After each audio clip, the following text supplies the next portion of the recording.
Hey, what's up, everyone? We're live on playback. Thanks so much for joining me. It is Sunday morning, just past 10 a.m. Excuse me, I'm sorry about that. Um, Sunday morning, just past 10 a.m.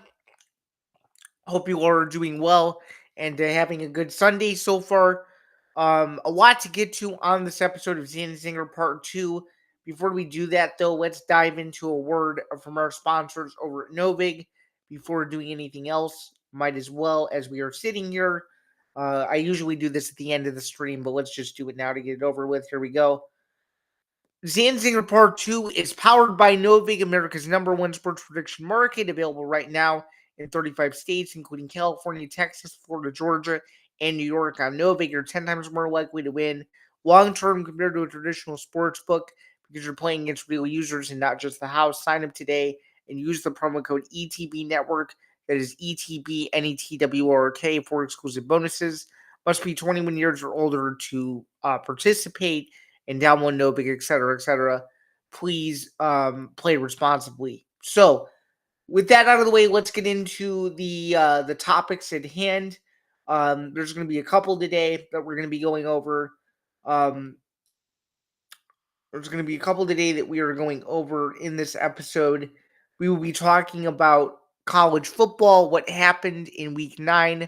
We'll be going over what I think is going to happen in NFL Week 8 this week.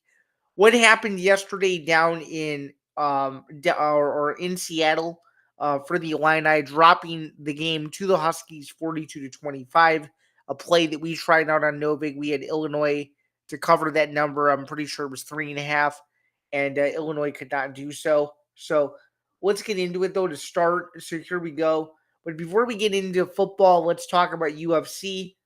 So let's start the segment now. So UFC 321 was yesterday on Saturday. A huge card from Abu Dhabi. Didn't do that bad. A lot better than UFC Vancouver this past week. 6-6-1 overall for that event. And we'll talk about that one no contest in a second, which is the biggest story of this entire card, and there's no question about it. Let me tell you how I am doing otherwise for UFC. But yeah, we went 6-6-1. Jack Gold, my co-host, went 5-7-1. We disagreed on 2 fights, and one of those I happened to win. I had Ludovit Klein, and he had Mateusz Rembetsky.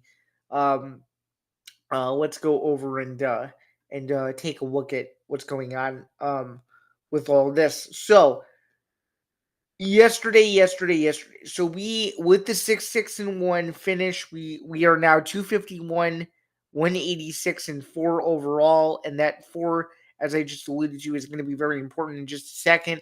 That improves our overall record to 31, 22-2 overall in pay-per-view main cards. We were 28-21. Um, we were 28, 21-1. Um, going into yesterday. Um, but yeah, nonetheless, though, a decent card. Some really interesting fights on it. Oh, and let's go over my month total. We went 27, 24-1 for the month of October. Jack Gold, my co-host on the MMA Outsiders, he finished 30, 21-1. So overall, we both did quite well on predictions for the month, despite not doing so. What killed us was the UFC Vancouver event. If it wasn't for Vancouver, we would have finished a little bit better than sub 500, but we'll take it. Overall, I'm not too disappointed with that. But yeah, let's get into it though. So the main event of the evening, Tom Aspinall, Cyril Gane for Aspinall's undisputed UFC heavyweight title. Um, what is there with that? Hang on. What is there?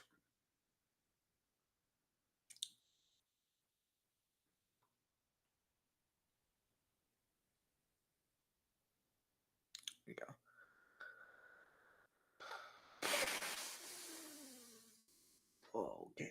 But yeah, as I go through this, um, as I go through this, Yeah.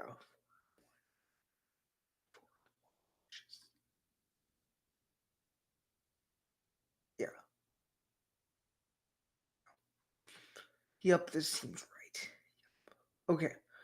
Nonetheless, though, before I get into it, this fight was one that I thought for sure was going to be one that people were going to remember, because this was a fight where Tom Aspinall had all the momentum coming in, had just been awarded the UFC undisputed heavyweight title. Um, what do you call it? He had just been awarded the undisputed UFC heavyweight title in June after John Jones's retirement from MMA, which was a shocking retirement at that. Retired shortly after defeating Stipe Miocic, and we know why he retired. It was because of legal issues that ended up the charges for the car crash were dropped, and it was also due to failed negotiations for a fight with Aspinall. So we kind of knew that going in already. So Aspinall had a chance to show that he was, at least right now, the real UFC heavyweight champion. And a very unfortunate ending, 4 minutes and 35 seconds into the opening round. Cyril Gahn has a nasty poke to Tom Aspinall's eyes.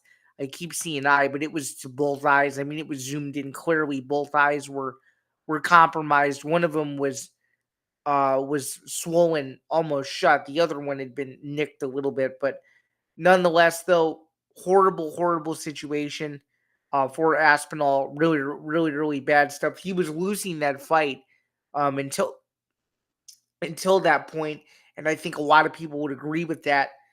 There's a lot of stuff to kind of take out of this, though, in regards to just fallout from the fight. Now, the UFC seems pretty hell bent on that there's going to be a rematch, and this is where I can drop this down, and we're gonna do some screen share.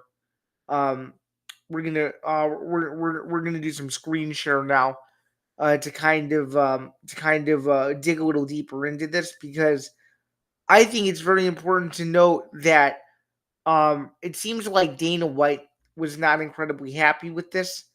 So let's go in and let's do some investigating here and listen to some of Dana's answers and react to them. We'll put the segment up when we're done. And shout out to everyone who's in here right now. Be sure to interact with the post that just went out. Um,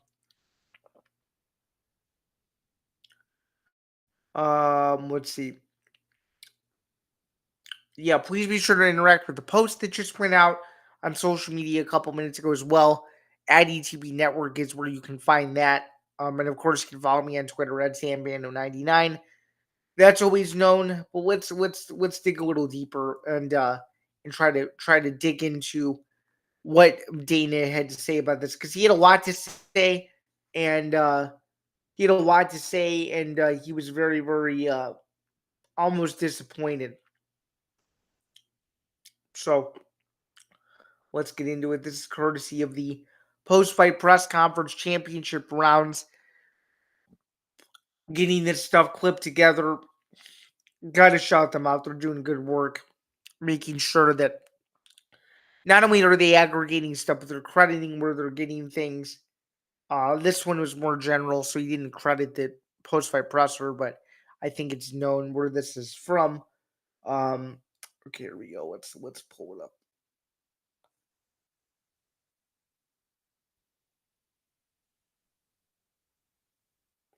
Okay, so we're on Twitter now. Let's full screen this thing and let's play it. I said earlier, because of the John Jones fight, I think everybody was sleeping on Cyril Gahn and sort of wrote him off. But I feel like, I'm sure in his camp, he was training like an animal for this fight. And it's unfortunate that it ended the way that it did. And yes, I think that there probably will be a lot more interest in the rematch after they saw, he had Tom bloodied up. And, Tom didn't want to continue in the fight. So the rematch is very interesting. And we're gonna stop sharing this, but this I tend to agree with to an extent, but I also don't agree with it. And the reason why I don't agree with it is Um, you know, obviously, um, obviously the UFC was probably expecting a different outcome. I'm sure the rest of the MMA community was as well. They were probably anticipating a vicious knockout, and they didn't get that. Um, so now the UFC has to go back to the drawing board and say, okay, we need to maybe delay some of these plans, and we need to really go over. We need to sit. We need to think about how are we going to attack this in a way that still makes the heavyweight division interesting. So they think that booking this fight again is going to fix that. And I would agree because the fight was just getting started. Where I don't agree is Tom not wanting to continue. The guy's eyes were literally poked out. I mean, it could be a loss of vision. It could be a retina detachment, which I hope it's not. I hope it wasn't that bad. Um, I really don't know. All I know is he looked in significant pain, and that did not feel right to him. And could you imagine if he would have continued in that fight and then eventually gets knocked out, and then the rematch doesn't mean anything because then Gon would have won decisively to become the new champion, and it sets up all these possibilities for him.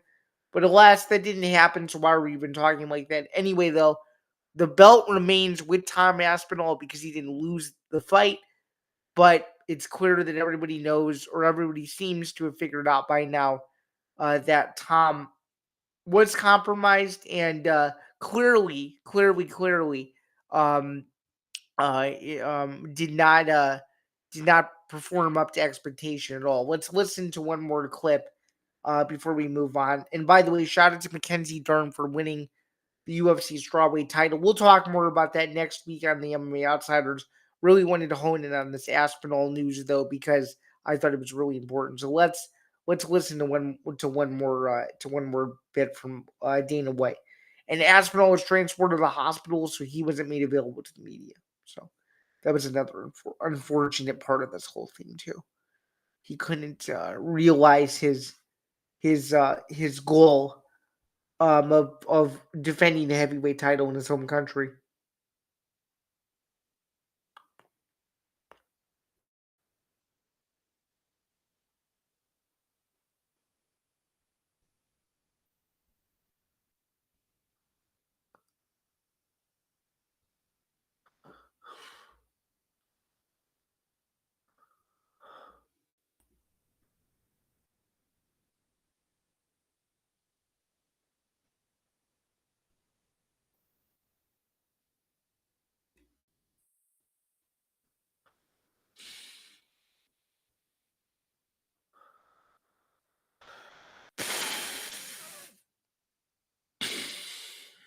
And then here's the confirmation again from Dana with what I kind of hinted at just a second ago.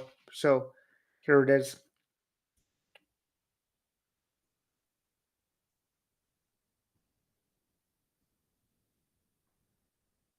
Give us your reaction to the eye poke and how it all went out. I mean, I feel the way everybody feels. Great showing, shitty ending. I think that after the Jones fight, a lot of people wrote Cyril Gane off. He looked damn good tonight. Yeah, what did you think about the fight on its way to the eye poke? What did you take from those 4 minutes? Good. Looked like we were in for a few rounds, and it was going to be a good fight. It would seem obvious that a rematch is right on the cards. Would you like to just rebook these guys as soon as Tom is able to get back in there? Yeah. Total pain in the ass, but yes. Give us your reaction to the eye. All right, so there's Dana reacting to that. Sure, he was not happy about any of that, but nonetheless, UFC 321 is in the books. Very, very disappointing stuff that it had to end the way that it did, but I will take a 6-1 finish overall. Nothing to sweat at there. I have 251 wins for the year now, so can't complain. Much better than UFC Vancouver. We'll try to do better on UFC Vegas next week, but that's next week. Let's move on now and talk about the other big elephant in the room, the other elephant that I really care about. So let's move on. Illinois versus Washington. Let's start that segment. The stakes were pretty simple. Illinois 5-2, Washington 5-2. In Seattle, the winner remains alive for the college football playoff. The loser is more than likely out, but can still become bowl eligible with one more win. Well, unfortunately for me and Illini Nation, Illinois fell to the Washington Huskies 42-25. Super, super, super disappointing loss. A lot of it can be placed on the defensive effort of defensive coordinator Aaron Henry, who just did not have a game plan against the pass whatsoever um whatsoever yesterday in the loss. Let's go over some statistics and some numbers, and let's listen to some clips from Bielema after we go over some of these numbers, because these numbers were very disappointing. Let's go through them here.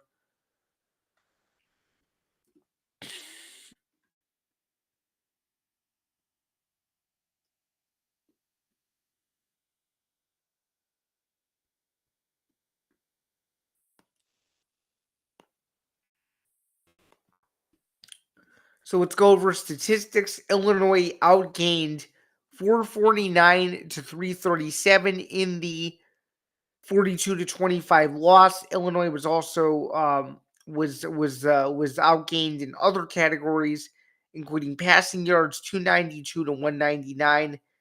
Um, uh, Illinois did control time of possession, but it wasn't enough, which was really disappointing. Um,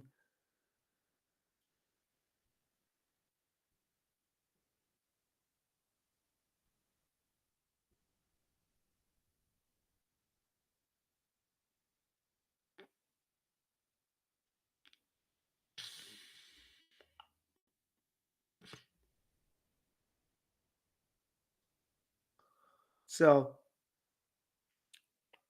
really disappointing stuff. Let's listen to Coach, or just briefly, some of the things he said. Luke Altmaier clearly disappointed. They had a pretty good day throwing the football. I kind of glossed over to that.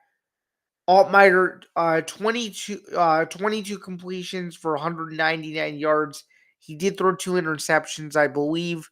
Now that would be 4 or 5 on the season. I think it's 5 now. But nonetheless, though, really disappointing stuff, as a chunk of the game was decided right here. The Huskies then scored the next 21 points to retake the lead at 35-17.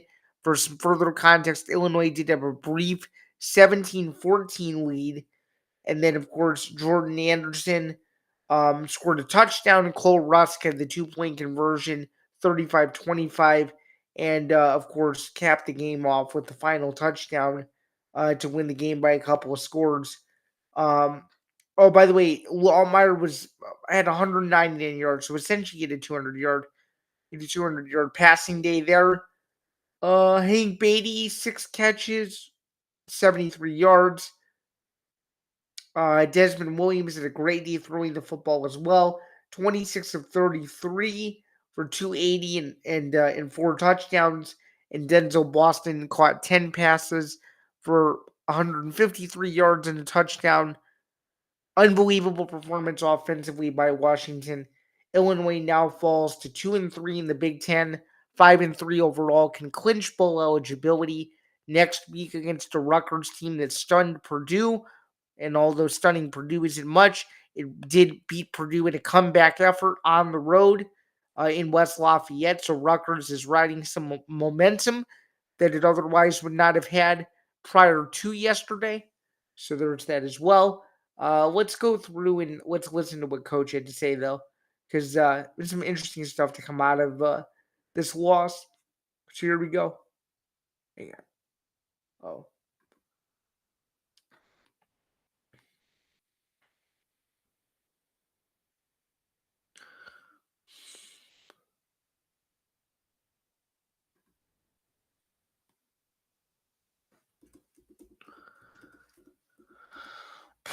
All right, so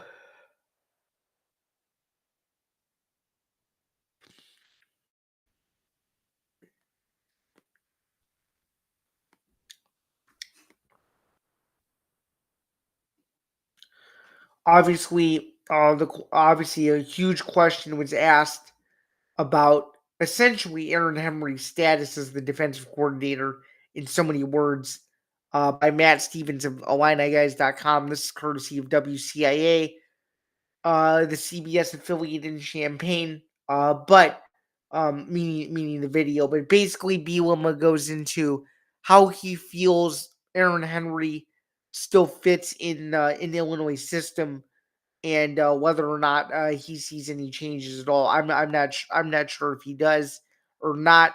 But here is what Coach had to say on the matter. Yesterday following the loss, which you could tell he was extremely disappointed. So let's listen in. Here we go. If I have to get more involved, I will. I think the part that I really struggle with is sometimes it seems like we fix one thing and something else shows up. I do know we cut a guy loose there at the end down on the last drive there where we got within striking distance and they marched it down. We had I think a very manageable 3rd and 7, 3rd and 8, and that's when they caught number 12 over the middle there, and he was just running scot free. And then I heard on the headset I wasn't able to watch play yet. We just cut a guy loose, like we were running man free, and the guy that was covering him just stopped covering him. I mean, it's just inexcusable, and something that we got to figure out why that happened, and then obviously find out the answers of if he can't do it, then we got to find somebody else who can. I do so many things.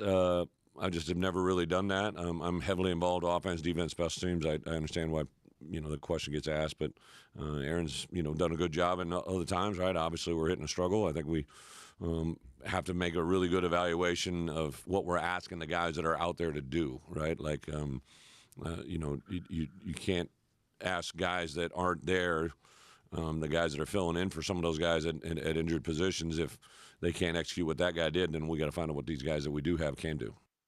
So it's pretty clear that they aren't making too many significant changes, I don't think, from an Aaron Henry standpoint, even though a good bulk of Illinois social media wants him canned in some regard. Again, just inexcusable. The amount of points Illinois has given up since the Indiana game, ridiculous. Let's see. 63. Then it was 32. Then I think it was 27, although that was a win against Purdue, and then 34 against Ohio State, and then now yesterday 42 against Washington. Something's got to change because it can't just be injuries as the reason why this defense is so bad. I don't really get it, but what I can tell you is Illinois is not a CFP team. It's almost good that they're eliminated because if they weren't eliminated, there'd be this target on their back that maybe the committee would just keep downgrading them and say, "Oh, Illinois isn't as good as it thinks it is." Hopefully, Illinois. I think the best thing is for them to be unranked. I think it would make a lot of sense. But just looking at the polls and looking at who won and who lost, 6 ranked teams lost yesterday. Illinois was one of them. So you never know. And I don't know, man. All I know is that this was a humbling loss, and they've now lost 2 in a row. And they need to pick it up. They need to beat this Rutgers team next Saturday in Champaign, clinch a bowl game, and have the rest of the season take care of itself. And speaking of the rest of the year, I guess let's get into what happened in Week 9 yesterday.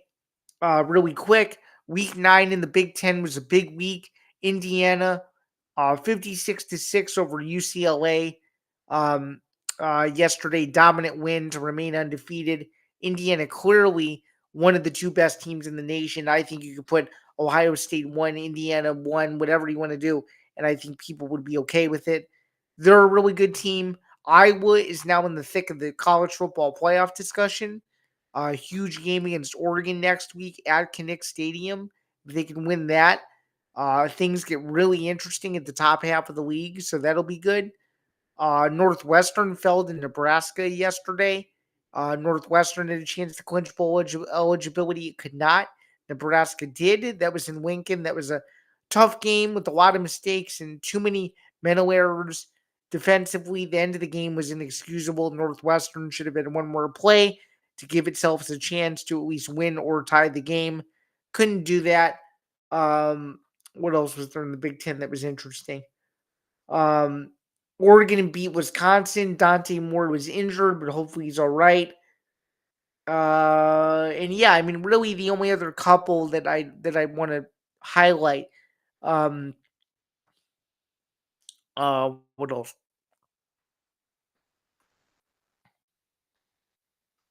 Oh, Michigan beating Michigan State. Michigan's now 6-2, despite them not covering the spread. I'm bitter about that, but it is what it is. Could not get that one done yesterday. I apologize for that. Couldn't get the Illinois one done yesterday either. Apologize for that play I gave out. We won one at least, so I'll take that. Actually, I think we won one. I'm pretty sure. I'll double check. Hey, it's right here. But I gave you three plays. Two of them for sure lost yesterday. What are they? I gotta look. I don't want this to play. Hang